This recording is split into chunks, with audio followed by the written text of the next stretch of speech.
Working Cows Podcast, episode 74.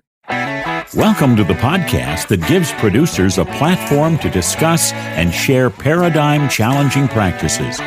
Practices that have increased the effectiveness of their operation and the joy that their families have received from this lifestyle.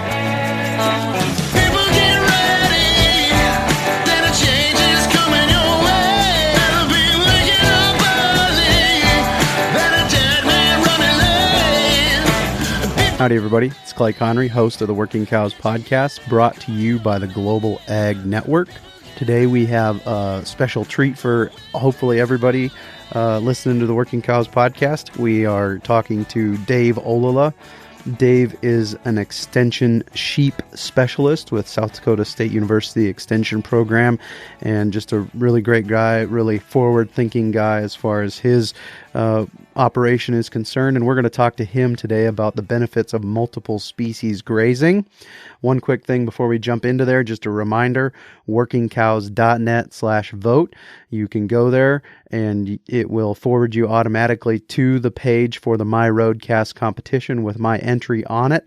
Give it a listen and vote every day if you would. If I've added value to you with this podcast in the last year plus, I would just really appreciate a vote. Winning that competition, especially the People's Choice Award, would mean a whole bunch to me, and I'm just so thankful for my audience and you guys supporting me and giving me so much feedback, hitting me up at the workingcows.net/contact page. And this is just one way that if you want to show me a small token of appreciation, that you could do that. Go to workingcows.net/vote and listen to the clip there, my entry into the My Roadcast competition, and vote every day. And share it with other people. Share that link on all your social media and text it to people who you think would be willing to jump through the hoop of signing into their Facebook page and voting. So just a real quick plug: every week between now and the end of March, I'm going to be asking you to vote. So workingcows.net/vote. Hit that up every day and vote, and we will get into this interview with Dave on the benefits of multiple species grazing. Dave, thanks for joining me today on the Working Cows Podcast. You bet, Clay. It's good to have you back on. We talked to you once before about your winter feeding strategy, and something that we saw when I came and toured your place was sheep and cows grazing together in the wintertime. How much of the year are sheep and cows grazing together on your place? Well, it depends on where we're at with some of our enterprise. A lot of times the yearling ewes are always with some cows. As right now it's mid-February and we March lambs, so we just got our sheep shorn and have taken them out of the cow herd. But up until just a week ago, they've been with the cows, and we bring them in. Usually they'll be grazing together in different numbers based on what plant diversity is out there and what our targets are on our grazing. And we'll even introduce them together into some of the cover crop grazing to do a better job with that, as well as that works good for us in the fall to flush our ewes and then breed on those cover crops. And then the cattle will work on some of those coarser crops to clean up. And then as we get into the time of the year where we need to start feeding hay, like I talked in the other program, was we process out our hay, a mixture of warm season crops such as sedan grasses and millets, and then your cool season small grains of oat hay and wheat hay, and then mixed with alfalfa, and we just process it together. The beauty of that is we try to feed in a different spot every time on cropland, and that allows a better distribution of the manure as well as the residue. But sheep, being what they are, a smaller mouthed and prehensiled lip, which if you don't understand what that means, is think of your thumb and forefinger. Each side of the top lip of the ewe can work independently of the other side as opposed to a cow. So they can essentially pick up an oat seed or a wheat seed or shelled corn on the ground, which adds to an advantage to make better use of some of those feeds that might otherwise get wasted. And as that goes, that's the more nutrient dense part of the ration anyway. So the ewes do very well on that, and you're just getting along better and reducing your expenses carrying them out over two different species. So it's been a common practice out here in western South Dakota to do a lot of that, just because of practicality in people being inventive and ingenuitive in trying to get their dollar to stretch a little further and make a little more money. Let's camp out since we're in the winter season. Let's camp out on the winter feeding strategy. When it comes to how do you figure the sheep into your cow herd, and how do they figure in what you're putting out there? How much more are you adding because the sheep are with the cows and some of that? Well, just like anyone does, even with the cow herd, or at least what I do, is do my math based on pounds of animals out there. And we know that a cow will use 3% of her body weight, or consume 3% of her body weight in dry matter a day, whereas a ewe will consume 0.037%. So just a little more pass through with the ewes. And we do the pounds and what we have there, and I just take it times 3% to make it easy math across all the total pounds we have to figure out how much I should feed that day. And then that's just a starting point. And then you have to do some observations both on how well they're consuming the forage, and additionally what it is that they're eating and what you have to feed, and adjust accordingly. To maintain our flush and improve our breeding while we're on the cover crops, and as it gets colder into the snowy times, we'll start supplementing those ewes with up to a pound of shelled corn a day. So even though we've figured our roughage ration on 3% across the board, the ewes are still getting access to this pound of corn that provides that extra energy and nutrition during that winter breeding time. And what's key about that is research has showed that 70% of all embryonic death loss that occurs in the ewe during the breeding season occurs in the first 25 days of conception.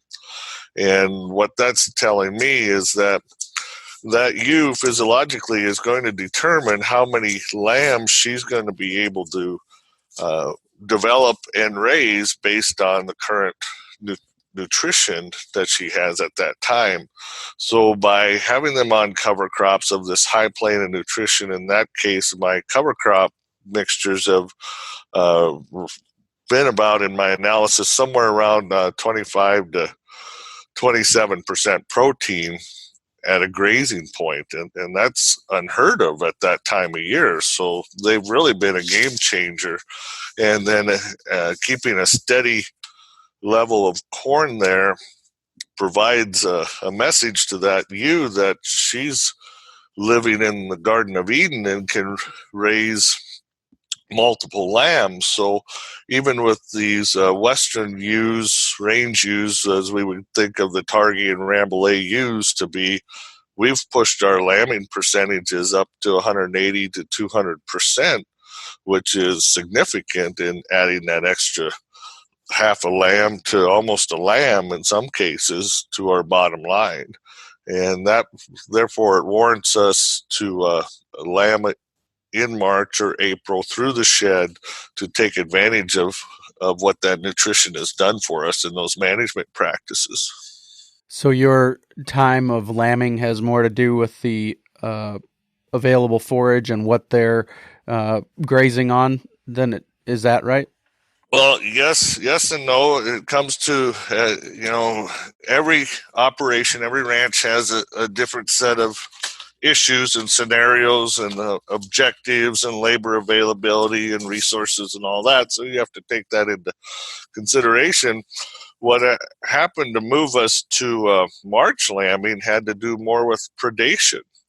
So we moved our lambing up into March, run them through the shed, which we had done in late April, May, And then by the 1st of June, we have these lambs on full self feeders, and the ewes are dried up, and now the ewes go out to pasture dry. And that has really minimized our predation issues. We keep wether lambs in till mid-July and sell them. And then the ewe lambs, we start weaning them off feed, concentrated feed and self-feeders into more of a grazing situation. But at the same time, we keep them in paddocks and pastures closer to the headquarters just to minimize the predation issues. And that's kind of how we arrived at where we're at with that. Others would find, again, labor availability and some of those resources to differ for them. I've heard it said that sheep are more aggressive grazers, and that they can get down lower on the plant and do more damage, which is kind of similar to what you've mentioned. How does that figure into your strategy and those kinds of things? Yeah, you're exactly right, and we know that overgrazing or intensive grazing by cow or sheep can certainly occur. Yes, sheep are more efficient grazers, and I don't have a lot of buffalo background, but I understand that they will graze more similarly to a sheep, and that they'll graze a wider range of plants on the native landscape, and that they can graze closer than cattle can. And if you've watched any of that grazing, a cow will stick her tongue out and wrap her tongue around some grass and draw it in and then shear it off.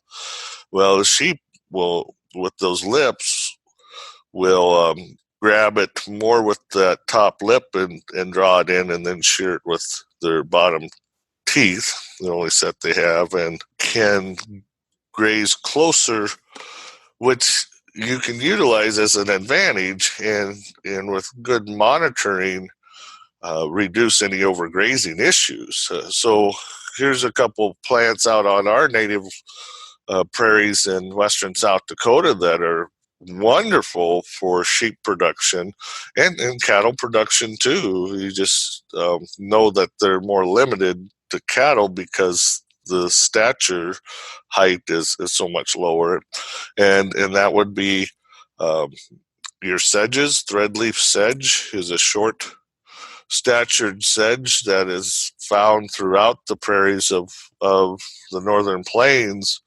And what's unique about that, as opposed to grasses, is it retains its nutrient density well into maturity.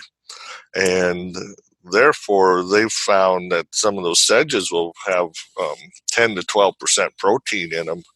And what a great protein source out on the prairie to help utilize those other roughages. And people kind of forget about those because they're lying low, but sheep can easily take advantage of them, as well as the other two short-statured ones would be your blue grommas and buffalo grasses. And timing of year of grazing has more to do with changing your plant community, I think, than overgrazing one year, let's say, with sheep or cattle. If you're out there grazing with your ewes the same pasture, the same time every year, whether you're overgrazing or not, you're going to change your plant community just based on what they're harvesting. So you mentioned that they're grazing that plant closer to the ground, but that's not necessarily an overgrazing situation unless they return to it and bite it again in the same growing season. So does rest have more to do with the overgrazing than the actual height down to which it's grazed? Is that what you're saying? Well, yeah, two things: rest and leaving residue cover. In some of those prairies, especially the dense clay prairies that I'm familiar with, there's not a lot of cover out there to begin with. So you need to really be careful about not overgrazing, because any residue that you can allow to go back to the ground to cover that soil and to hold moisture is going to benefit you in future years.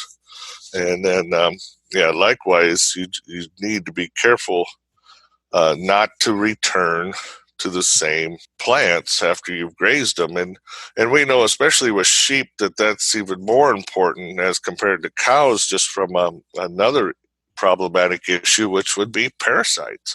And if you can move your sheep, within every 21 to 28 days to new grazing, it will really reduce the parasite loads, because you won't be completing that cycle that most of those parasites will operate in. And again, yeah, same thing. You're not going to overgraze or repeat graze some of that regrowth, because you've moved them along and it's served two purposes. What about the growing season? What does that look like for you guys as far as your strategy and your grazing plan and the different enterprises that you guys are running together? How is that playing out for you? Well, we have, as with most ranches, we have some closer pastures that had either been cropland at one time or had been interseeded to cultivars such as crested wheatgrass and alfalfa. And so we have a number of them that are close to headquarters, green up early in the spring, allow us to use them as calving pastures. And then as cows calve, we can move the pairs off into these other little pastures, and they're about 40-acre pastures. Likewise with the ewes, depending on where we're at the time we're weaning the 1st of June, and that's a nice tool with multi-species grazing. Sheep being forb eaters and shrub eaters more than grass eaters, you can do some assessments and move them to where you want to apply more pressure to some of those plants that maybe those cattle aren't consuming. A great example, and we're going to have it occur this year, is we're going to have another sweet clover flush. If you were out on the prairies this fall, you can find first-year sweet clover everywhere. So there's an opportunity, because what does sweet clover do? Well, too much of it canopies, shades the ground, and prohibits grass growth. And then as it matures, it creates a whole host of issues for cattle health, as well as rangeland health and fire dangers. So you can use cattle to do the same thing. You just need to intensive graze those areas. But sheep do a great job on that by clearing out the clover areas and opening that up so that the grass can come. So if you've done some early, late fall and then again early spring observations, you can move those sheep to different areas and concentrate there. Will they roam in range if you don't have them fenced? Yes, but they're going to concentrate or stay where the best forages are, and at that time the sweet clover would be one of them. So the mechanics are the sheep going out ahead of your cows? Are they with the cows during the growing season? How's that look? It depends. It's all the above kind of deal. When we were lambing in May, it worked well to bring the cattle, the ewes and lambs, and the cows and calves together again for balanced grazing, but also for some predator protection for the sheep. And that works better in small pastures. You get into bigger pastures, those 1,000, 2,000 acre pastures, your sheep will spread out a lot more, and those ewes will just kind of camp next to a water puddle and not roam as a group all the time, which can leave them exposed to predation. The other issues you run with running cattle and sheep together at the same time have to do a lot with stock dams and the pugging that the cattle will do along the shorelines, and especially in drought years as that water recedes, those shorelines are pretty loose if cattle have been in them, and then you'll run into ewes and lambs bogging. And the ewes aren't so bad. I've watched them, and they'll come up to the shoreline and reach over that muddier areas and drink and then move off. But the lambs will bail right into the water, and they'll be belly deep in water, and they'll drink, and fill up with water, and their wool has become saturated with water, and then they turn around and come back out, and they're fine until they hit that pug shoreline, and then they're stuck.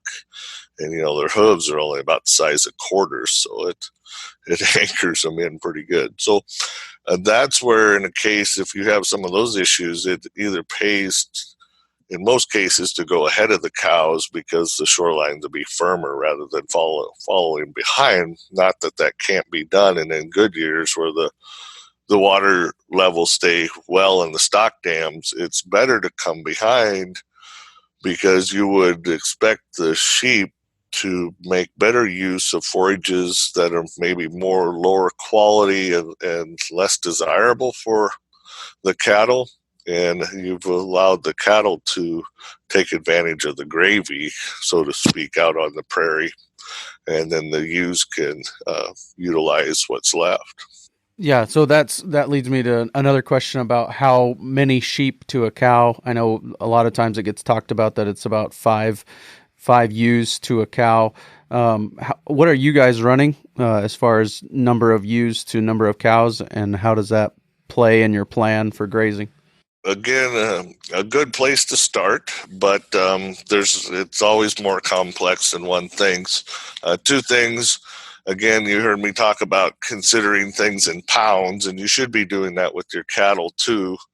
Knowing how much pounds of forage per acre that you're producing out on your prairies, and then also knowing how many pounds of animal you're putting out there is much better than trying to use antiquated AUM thoughts, because a 1,000-pound cow is virtually non-existent, except for those that have those very smaller scaled cattle.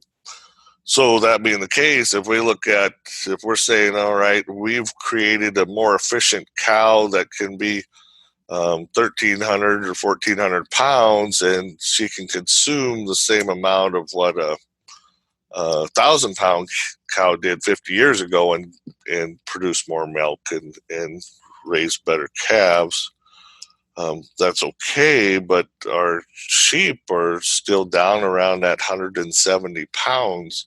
And so you can put 6 170-pound ewes in place of a 1,350, 1,400-pound cow, and consume about the same amount of forage both summer and winter. And so thinking about that, you need to know what you have for animals. You have smaller scaled cattle, then you probably need to drop back to a 5-to-1. You've got 1,500-1,600 pound cows, well, then that conversion can even be higher.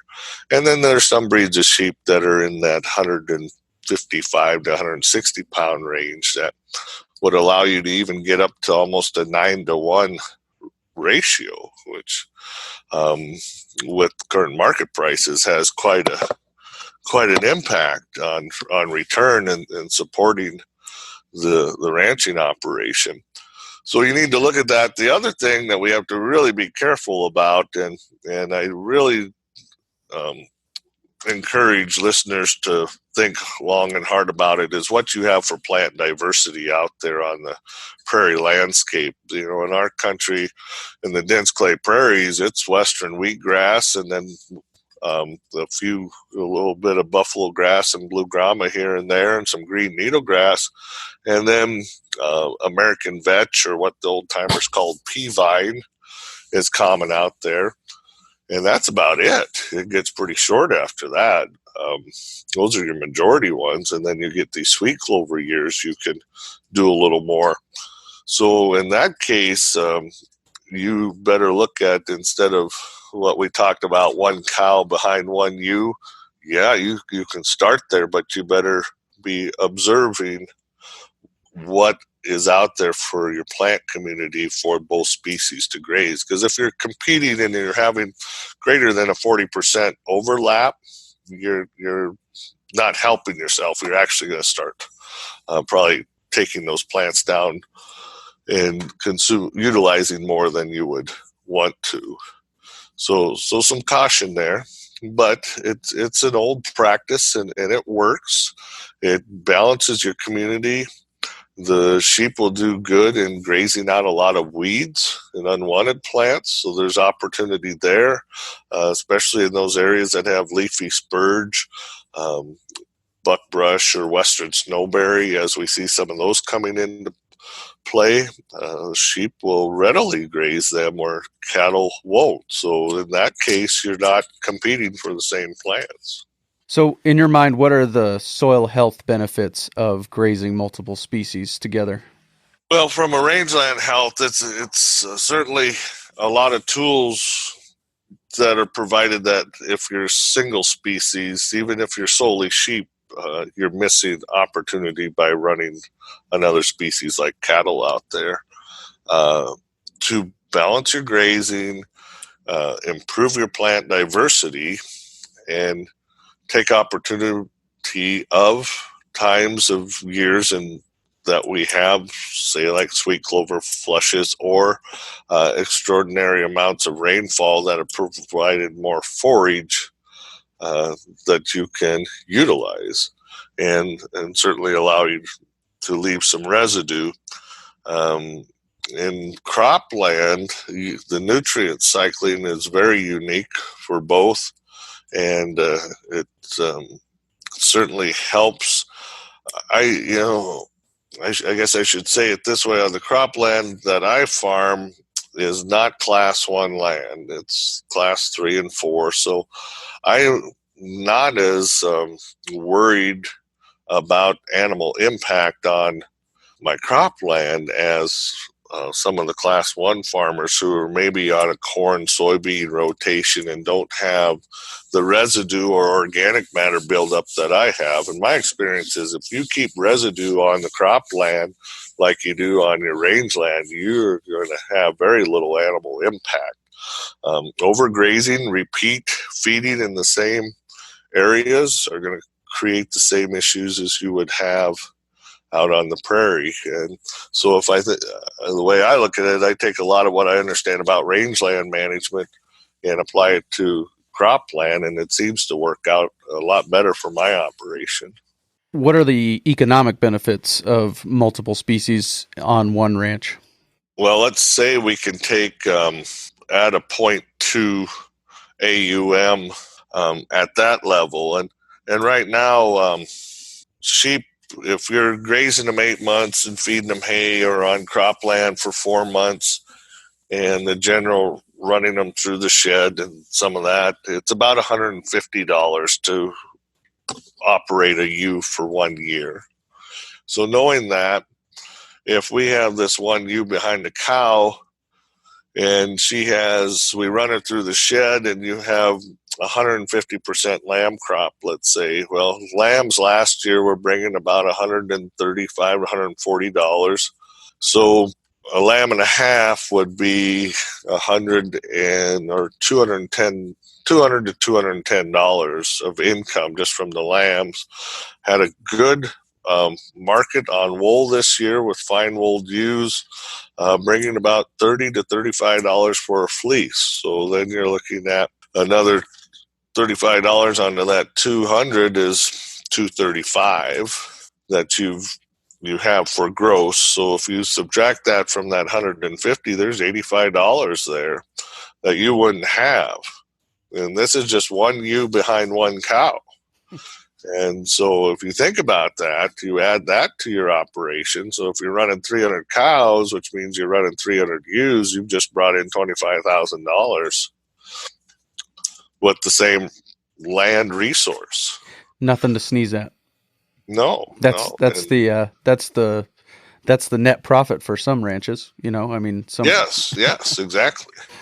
And is it a perfect world? And is everyone cut out to have another species on their operation? Probably not.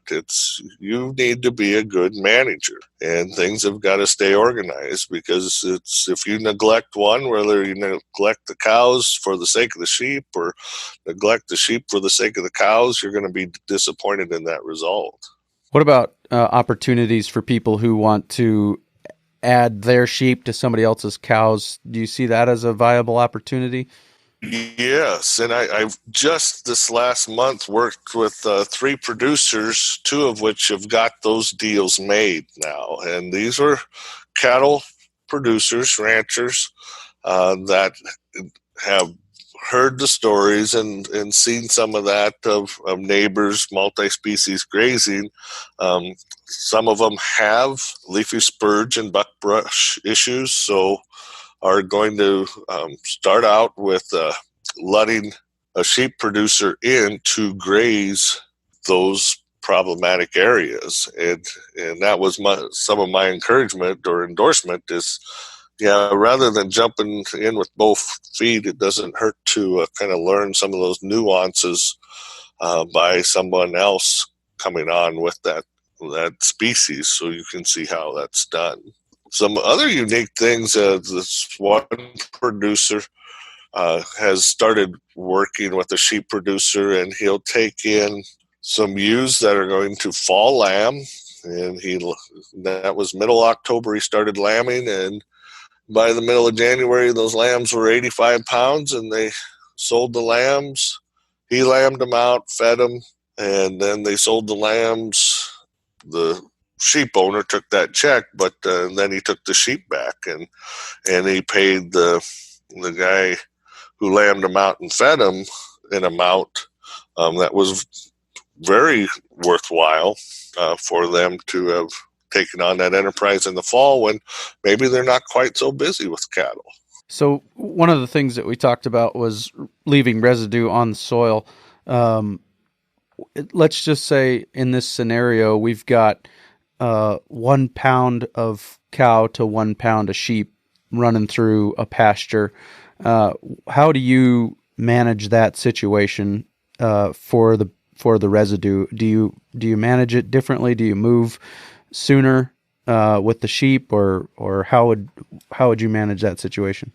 Well, start off with a tool that I really enjoy using, and it gives me a starting point is South Dakota NRCS provides on their website a program called the South Dakota Drought Tool, which I encourage them to rename it the South Dakota Production Tool, because that's what it's essentially projecting is what the forage production is going to be for the year based on the last 2 years' rainfall or the last 24 months.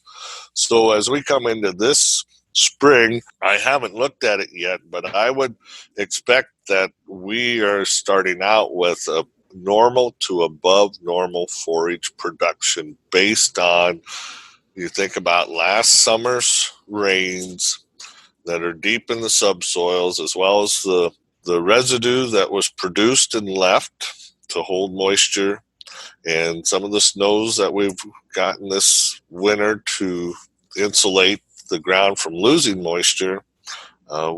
We would expect then to either have normal to above normal forage production, which allows me then to do some planning on what can I carry for the year, what pastures should I allow to rest if I thought that they needed a little more production and residue put back to the ground, and can I keep my stocking rates the same and just pressure other pastures a little harder.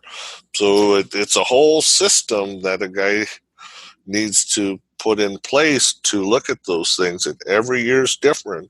You always, at least I've been taught to have those safety valves that we're not going to forsake the grass, and we'll make sure we've got plenty of hay, and if we have to start feeding earlier, or we have to turn on the cover crops earlier, we'll do that just to ensure that we have consistent grass production and have the diversity that we feel we need from year to year.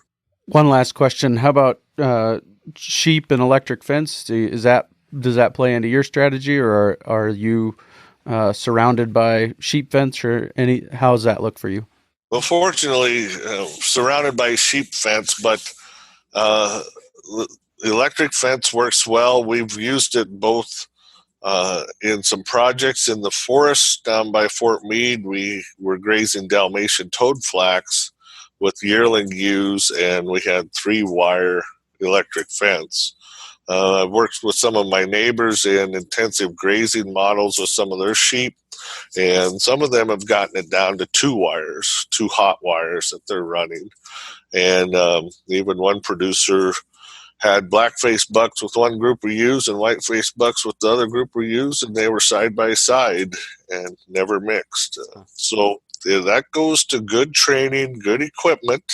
Certainly there's some very good sheep and cattle energizers and fencing, the electric fencing equipment out there that will do much better than what you can get at your local farm store normally. So that opens up a whole host of applications with target grazing, because then you can camp on those areas with either species and really have an impact.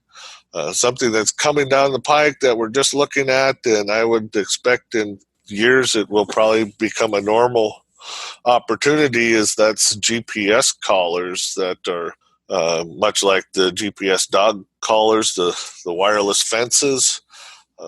If we can get that technology to work cheaply and efficiently on sheep and cattle, we'll have a great opportunity to utilize grazing as a impactful tool on both our rangeland and our croplands. Yeah, those are some really neat tools. Any glaring oversights in this multi-species grazing episode? Anything you wanted to cover that I left on the table? Well, the only thing I would say is issues that occur should never be deal breakers issues that occur in multi-species grazing should never be deal breakers. They're just problematic. An example of that would be I have cattle concrete preformed water tanks out in some of my pastures. Well, those are 3 foot deep and they're 1,000-gallon tanks, and sheep and cattle come to water at the same time, and an old cow gets impatient and pushes that ewe into the tank. She's not able to get out.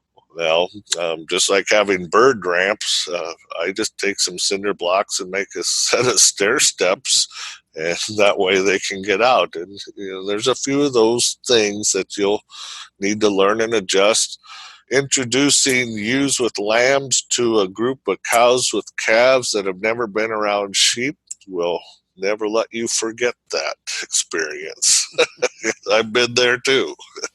This will be workingcows.net/74 for a show notes page. Are there any resources that you would like me to throw up there as far as people who are looking at multi-species grazing, or anything that would help somebody get started? Well, they can certainly get a hold of me, SDSU extension, be David.Ollila, Ollila, at sdstate.edu, or my office number is 605-394-1722. All right. That will be there at the show notes page at workingcows.net/74. Thanks for your time. Yep. Thank you, Clay. Well, next week we have a special surprise guest for episode 75. Really excited about being able to share a little bit longer episode with you next week for episode 75 of the Working Cows podcast. So tune in next week and catch that surprise guest for episode 75. Again, thanks so much for all the feedback and everything that I've gotten, and all the support that I've received from Patreon and people hitting up the wish list at workingcows.net/support. But right now, if you want to support the show, the main way to do that is to vote every day at workingcows.net/vote, and text and social media post the link to workingcows.net/vote. Thank you so much, and we'll see you next week for episode 75 with the mystery guest. We invite you to visit workingcows.net to subscribe to the show via iTunes or Stitcher. You'll also find detailed show notes pages, resources from our guests, and the industry leaders who have influenced them. For more ideas on putting your cows to work for you in a more profitable way, tune in next week.